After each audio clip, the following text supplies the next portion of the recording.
Remember, we're on the theme of oneness, so we got to include both the sessions in that. And it's been a really amazing text. It's going back into one lifetime, how the three kayas are present in this one lifetime. And for those of you who don't know, the three kayas are Dharmakaya, Sambhogakaya, and Nirmanakaya. So they basically represent these huge qualities, I guess, these very spacious qualities in terms of everyday life. Or, well, I'm sure many of you have heard all about the kayas. And in traditional Dharma, they're almost a belief system. They're held to be pretty vague. But the main message that has been spontaneously arising in the past sessions, I would say, at least with this text exploration, is the ability to include your experience, the entirety of your experience within the view. So like I was saying before, many people are programmed by beliefs and ideas. They pretty much run off those, and they can be very healthy your entire life. You may be a professional sports player, for example. That's not a bad belief. I'm going to play this sport and make a bunch of money, put food on the table. It's not harmful, right? But a lot of those people, you can witness it yourself, they end up very unhappy or caught up in the throes of life. Why is that? Because they conquered the material world, and they even got a material audience for being very good at the material stuff. But they neglected the psychic dimension, the invisible, well, we can call it many things. It's consciousness everywhere. And like an iceberg, the tip of the consciousness is visible as the material world, but the whole bottom of this iceberg, you can think of dark energy, dark matter. Is it it's still like that, right? I mean, things are moving pretty fast, but I think most of that is still not known to humans. Many unknowns in science, basically, is what I'm saying. And so just like that, in terms of perception, we have a whole iceberg here, and the material world is the tip. When you become a spiritual practitioner, awareness practitioner, then you get an audience too. But it's not a material audience. Now the Buddhas and Bodhisattvas are watching you, just like you're a professional sports player, and they got your back and they're cheering for you.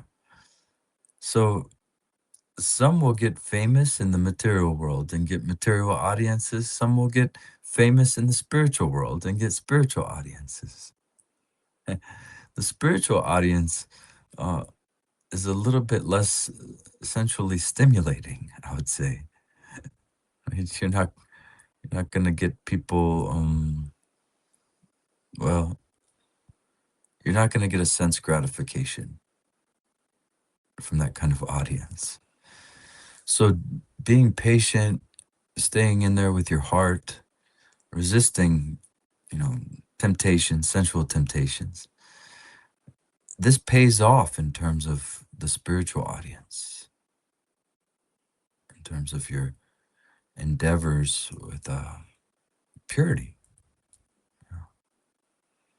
also known as emptiness.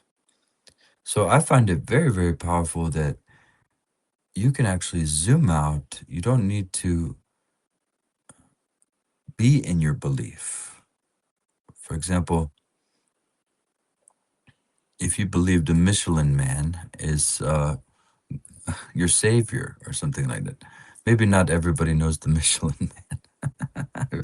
I usually don't mention businesses here. Let's say you think Mickey Mouse is your savior. Well, that's completely legitimate. There have been many variations of God and saviors. So, Mickey Mouse being your savior, that's a belief you can be aware of. If I say Mickey Mouse is my savior, That's within my knowingness. I know I just said that. And then I go to Yeshi and I say, hey, Mickey Mouse is your savior. And if you say that and you believe that, then you will be saved. So Yeshi's sitting in awareness. Well, I'm thinking about bananas right now, but okay, Mickey Mouse is my savior. That'll be my thought. See, it's just another thought. And yes, thoughts are very, very powerful, like I said before. They could actually regulate the trajectory of your experience quite a bit. Thoughts, how we paint ourselves, so to speak. But to access the freedom, we come into the nature of mind. Everybody understands that part, right? Very, very clear. We recognize the nature of mind. This can be done through lineage connections. It can be done through direct pointing out, reading in a book. Some people will contest that. They don't believe that pointing out can, well, Rangshit, that is another crazy coincidence we've had in the past couple days. But pointing out can happen, and this is contested. I believe it can happen in books. You can have that little aha moment because it's not linear, and the view doesn't operate. Tawa doesn't operate in a linear world. It doesn't operate even in a material world. So you can meet Tulku Organ Rinpoche and then 10 years later have an aha moment because you met him and he made a big impact, but things didn't come together until later in your recognition. You might have met a Lama who was realized, and then when you were reading the Aro Yeshi Jungnet books or something like that, all of a sudden, oh, you saw, yes, it's this. You had that little recognition of the nature. And I also believe probably videos too then. I think some lamas are doing that over the videos. So to me, because mind it's all mind, we don't have to be limited and say, oh, it cannot happen through books and videos. Those are just symbols. And remember in Dzogchen, for those of you who know, they have a symbolic indication lineage. They have liberation upon seeing, liberation upon hearing. So of course you can have a recognition in these different ways. And until you have recognition, Dzogchen is going to be a concept. The view is, you're going to try to understand the view instead of seeing this thing that's beyond understanding. So to me, oneness, this fourth samaya that we're on in the way of abiding today, is a lot about inclusivity. If you're walking down the road thinking about something, you know you're walking down. You're being surveilled by your own mind. Yes. It's the natural state of awareness, NSA.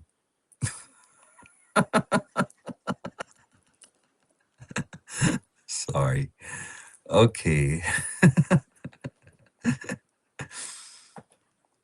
But this is the case, there's this raw kind of,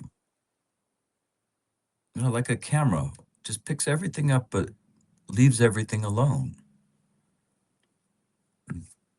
Except for the cat hair in your mustache.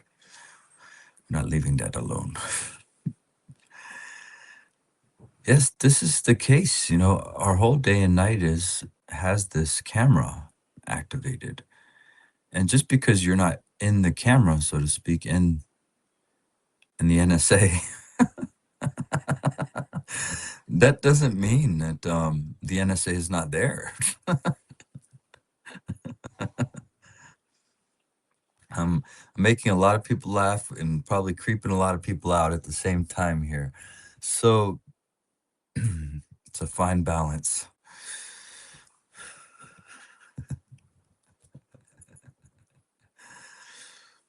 Not reading those comments out loud.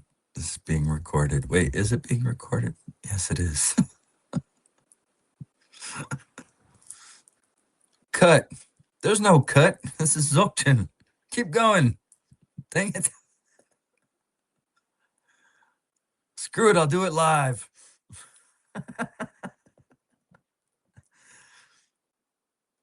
Oh man. Mirror-like aware. The question is, mirror-like awareness is the camera.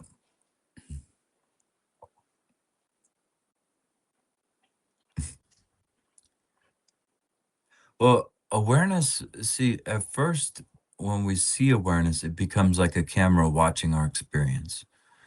That's what the first chapter in the book, in the new book, is about.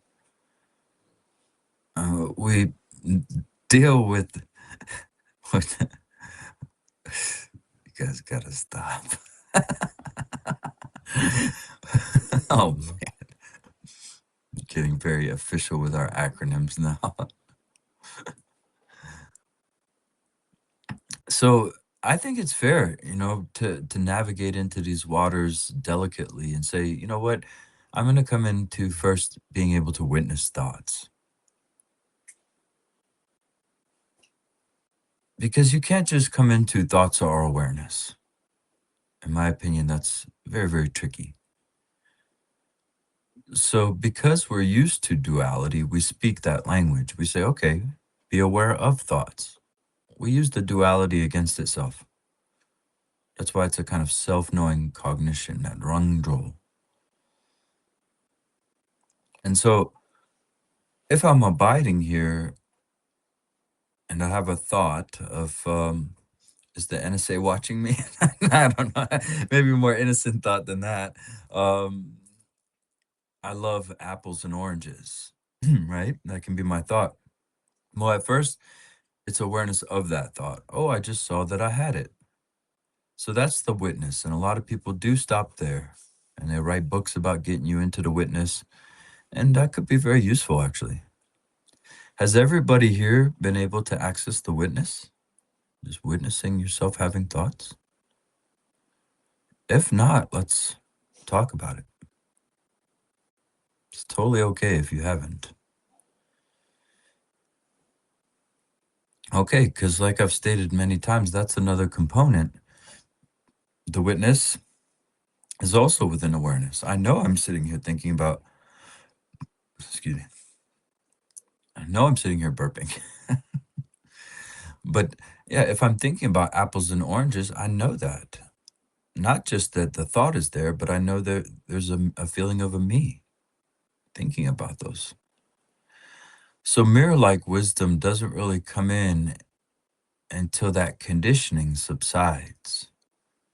And then that's why we can't really say it's the camera. It's actually everything the camera's seeing as well when we talk about the five wisdoms. Okay, Dundo? So that's a long way to answer your question, but the five wisdoms can be very, very tricky because the five wisdoms are here with us right now, but when they get stirred up a little bit, when they get distorted, they become the 8 aspects of consciousness, the 5 elements, the 5 kleshas. They turn into samsara. The 5 lights turn into samsara. That's the basis. And that is contracted consciousness. For example, everybody can try self-liberation in a very practical way. Do I have anybody here who wants to try? Well, let's give it a try. Put your hand on top of your head and just squeeze lightly. Just leave it there. Squeeze lightly. Grab that noggin a little bit. And then lift. That's self-liberation. That can happen in your consciousness. Whoa, what happened to Gachin? Are you okay, dude?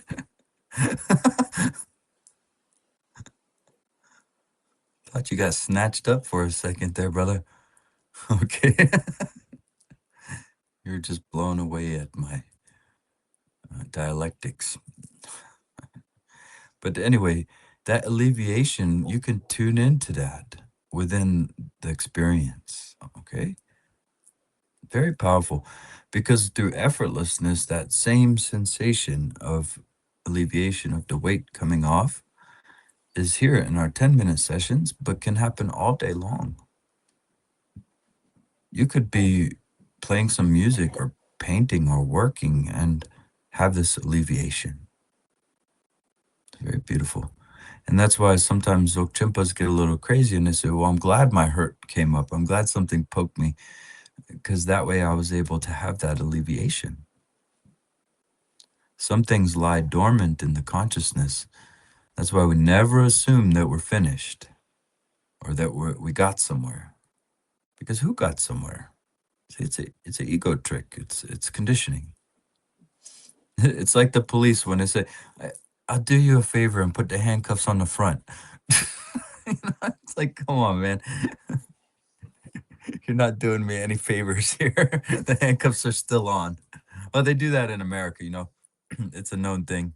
When they're being nice guys, they put the handcuffs on the front. That's when you're really lucky and blessed.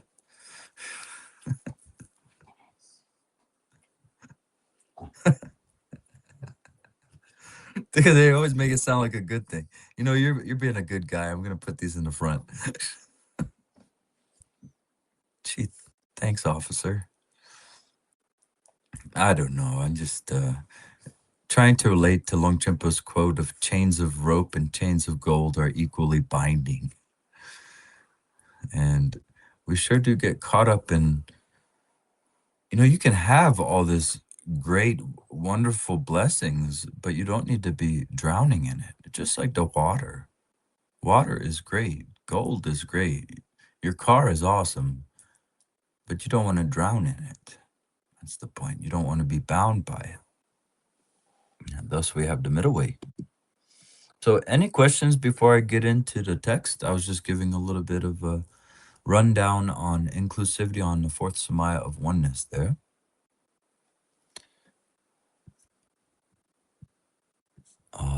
Yeah, she's giving us a very nice quote there. From the consummate and ultimate perspective of the definitive heart essence, chains of gold and ropes are equally binding. Way of Abiding, page 21, right at the beginning. Okay. Remember, you are free to speak here. You are free to inquire, even if you believe your inquiries are nonsensical. This entire thing has about as much meaning as a symphony, okay? Every time we gather, you listen to it, it can be a beautiful song, but it doesn't have to have any kind of analysis or depth to it beyond being a beautiful song. We're just here jamming out, okay? You can join in anytime you want. Yes, join on in anytime you want. So I was, for whatever reason, stuck in a traffic jam yesterday. And we were trying to get into a concert. It was very difficult, and people were road raging left, right, and center. And eventually, actually, it did get to me. I wound up just being like, "Ah!" And I realized, naturally, shortly afterwards, I was like, I'm really not, like, there's really not that space between my reaction right now. And, it tends to happen like that in the sense of sometimes that's what I'm looking for. Sometimes almost everything points you out. You're very short gaps between kind of like spaces of a lot of spaciousness. And sometimes it doesn't work like that at all. Sometimes you need a near-death experience just to be anywhere near close to where. It's just funny to notice how, I've not been practicing as much of late, and there's this crunch a little bit. And then, the extreme version of that, it's like naturally everyone's on this spectrum.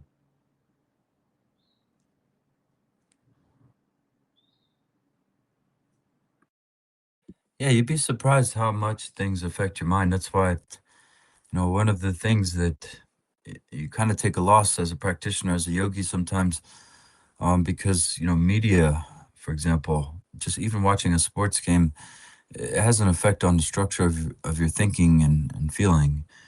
And going out or something, having a conversation with somebody, it could really impact you. And if you don't let that echo out, or you don't know that it's impacting you, then it could be like your computer has a virus. You know, everything you're saying is tainted with that. Just like everything in the conditioned world is tainted by duality. For example, even if you say and do the best things, they're always going to have that virus of duality in them. So you're dividing where there is no division and coming in with an inherent fallacy. There's a lot of things that can leave these imprints on our mind if we don't let them echo out. They will regulate our behavior.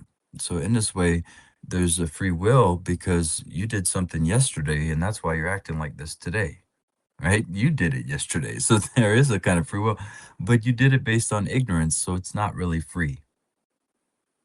Once you start to see that within your mind's eye, then of course there's real freedom. You can choose to have that stuff going on in your mind or not. But a lot of people don't see that when you engage with some kind of content, sensual content, that's going to leave an echo, an imprint for a couple days.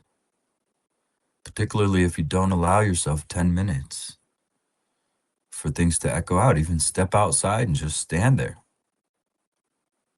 For those of you who smoke, go smoke a cigarette or something, and let that echo out as you're smoking even. I'm not endorsing nicotine. I'm just saying, however you're living your life, go sit on the couch, have a cup of water, allow yourself to do nothing for 5 to 10 minutes when something big happens to you, or even when you feel it start to pile up. Your nervous system will show you. Everybody's rage out, everybody's anger starts with a little tiny anger that enters the nervous system. And then that has to get compounded, and then you get really upset. Then you finally lash out or something like that. Okay, so any other comments, questions going on?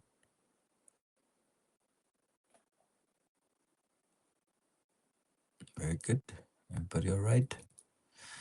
So yeah, this text has 4 great aspects of your mind. Oh, the backdraft. And this is the 4th one, so we're nearing the end of this book. And basically, Longchenpa wrote a poem, and wrote this poem based on these 18 tantras in Dzogchen, very ancient texts that were being hauled around by yogis. We didn't have the internet back in the 7th, 8th century. So they're being preserved in all kinds of unorthodox ways, and perhaps some orthodox ways too, actually, the institutions. We have the monastic institutions to thank. That's why I don't want to go too hard on the institutions ever, because they actually, in many ways, help preserve the Dharma, although there was a lot of infighting. And these came, way before they came to Tibet from the Indian masters like Sri Singha, Vimalamitra, Garb Dorje, Manjushri Mitra, Jana Sutra, many of them.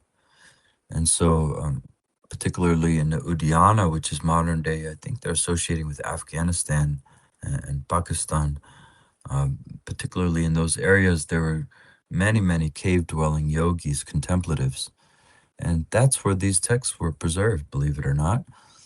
And so Longchenpa in the 1300s still had access and compiled this way of abiding based on all the Dzogchen Tantras, the scriptures.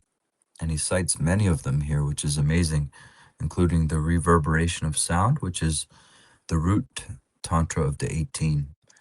I want to tell you, in case you're studying this, sometimes they're enumerated differently. Sometimes they're enumerated as 19 or 21. Depends if sadhanas are thrown in there. So either way, this outlines originally in poetic verse the 4 great Dzogchen Samayas. So your awareness is beyond concepts and words and description and imagination. That's the first one, ineffability. It's open to include everything. It's spontaneously present, and oneness. Okay, inclusivity, oneness is the fourth great Samaya. And yeah, this text is translated by Richard Barron, also known as Chökyi Nyima, who has many great texts out. Has put in a lot of hard, diligent, good work with this text, I believe. An amazing job, published in 1998. And we'll start off with the root verse. It says, the source is shown to be oneness. The unique vast expanse is not created by anyone.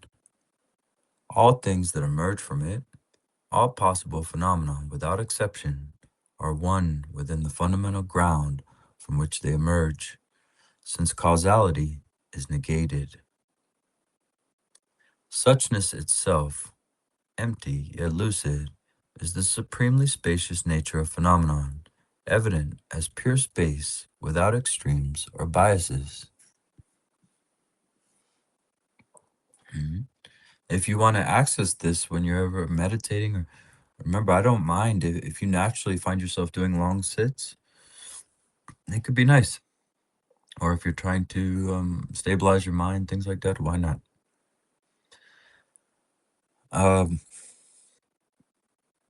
So a lot of you might feel like you're behind your eyes right now. You're in your body looking at me or looking at the text. And so you can actually relax, bring that very feeling above your head and mingle it with space, as they call it. So already just using a little technique like that, or looking at the reference point, who is the one thinking? Who's the one sitting here right now? Looking at that with awareness, and then resting in that presence like space that opens up. Or we could connect eye to eye, and I could sit here in thoughtless presence.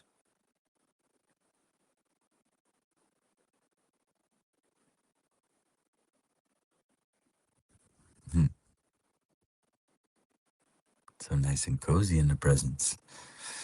So there are many, many ways to access the view. Not much is going to make sense to you until you access the view.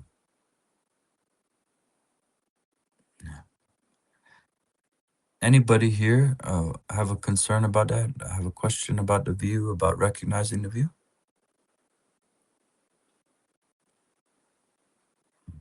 All right, we can move on then. So the auto commentary says, when you examine what takes place and how, all the attempts you make to put an end to samsara and achieve nirvana come down to empty yet lucid awareness. This is the unobstructed resolution of phenomenon in all its nakedness, as pure as the spacious sky. The Tantra Without Letters states, amazing, it does have letters. It states, the ultimate essence, awareness itself, is uncreated. How could there be a creator? It is uncontrived. There is no one to contrive it. Not a specific point of view. It is free of any point from which to view. You see, everybody? It's very, very clear. If you're still in referentiality, you're not practicing non-duality. You haven't recognized non-duality. You haven't recognized oneness. It's no big deal. The birdie thinks that it's separate from the environment when it's in its egg. But just like that, when we're in our thinking and our emotions, that's our egg. And we think we're separate. That separation leads to a lot of discontentment, confusion, unhappiness, and stress. So that's why many throughout history have chosen to break the dualistic constraints, break out of subject and object division. Many yogis and contemplatives have chosen to be free of that confinement. It's an electromagnetic cognitive or confinement of consciousness, we could say. Verifiable. It's so easy. You're stuck in your thoughts and your emotion. That's an electromagnet. That's a contraction of consciousness. At first, you may walk around being stuck like that, even though you saw awareness and you're, oh man, Dawei showed me awareness, but it's not here, and I'm still in my anger. Awareness is there, but it's just coming up like the early morning hours when the sun is still hiding. The nature of mind is still hiding a little bit. It will dawn. And then you walk around and you might be grumpy, but now you're in the awareness. Now you're not in the grumpiness. Big difference. And so that reference point starts to soften up, and all your mental habitual programming falls away because it no longer has anything to apprehend it. So the Tantra continues here, the Tantra Without Letters, says, not a state of perception, it is totally lucid avenue of seeing. Not that which makes things manifest, it is free of any tendency to manifest. Not something that diminishes, it pervades the 10 directions without impediment. Not involving effort, it is beyond striving or achievement. Not one thing, it is nevertheless free of multiplicity. Not entailing a specific standpoint, it transcends both affirmation and denial. Yeah, that's beautiful, and I could probably go on and on explaining and elaborating on these. This is exactly what I've tried to explain sometimes, that I can say I am explaining something and still be free of a reference point when I say that. When I say that. See, language is inherently dualistic. These non-dual people who try to play verbal gymnastics to get out of that amaze me, because it just doesn't happen. It's just this, but it's not even that, but it's not even this or that. You know, you have to speak like that. It must drive you insane at the end of the day. Here, it's okay to use casual language. There's no problem, because we verify the view. You know, typically, with many of you, we've verified the view. So, yeah, no one there to be driven insane. I've seen these people laugh at others' pain, all kinds of stuff, because they say it's just, you know, it's just this. I don't know. Here I go again. I'm offering a hard critique, but I don't mean any unkindness, okay? Dundrup saying, what would a clear language of non-duality sound like? There, you can't. Samsara, you're in the dream. You're in the duality. Language is inherently dualistic, like I just said. There's no way. The only compromise is to speak normal. I mean, even silence can be a duality. No, there's no way to contrive it, you guys. Non-duality is already here. Everything I'm saying as I'm saying it is already perfect and non-dual. Just because I play some kind of conceptual wordplay doesn't make me a non-dual realizer. Just because I can finesse a sentence a certain way doesn't make me a non-dual champion, okay? Yeah, so please speak normal. Don't go into this foolish kind of trying to manage your words and make sure they're all non-dual and all these things. I've seen that a lot, and even in the Buddha Dharma, not just the non-dual traditions, and it gets really kind of crazy. But we also get apathetic. We also begin to show disregard when we conceptualize these lofty ideas like emptiness. So let's just go back up a little bit there, Yoshi. Non-dual correctness gone. Non-dual correctness, that's a great term for it. I think we can all be in that situation, right? We kind of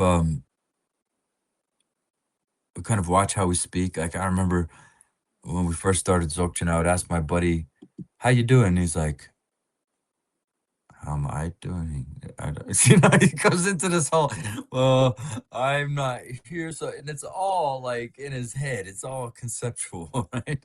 Uh, and you have to now finesse. How am I doing? Even you can't even answer that question because there's no you and there's no doing. Keep it here.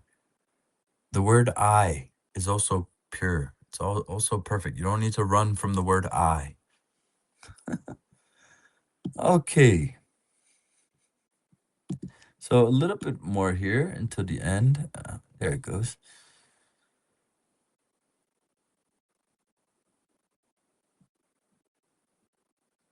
All right. You know, there's a lot in this Tantra Without Letters that I really could emphasize, but I'm going to move on.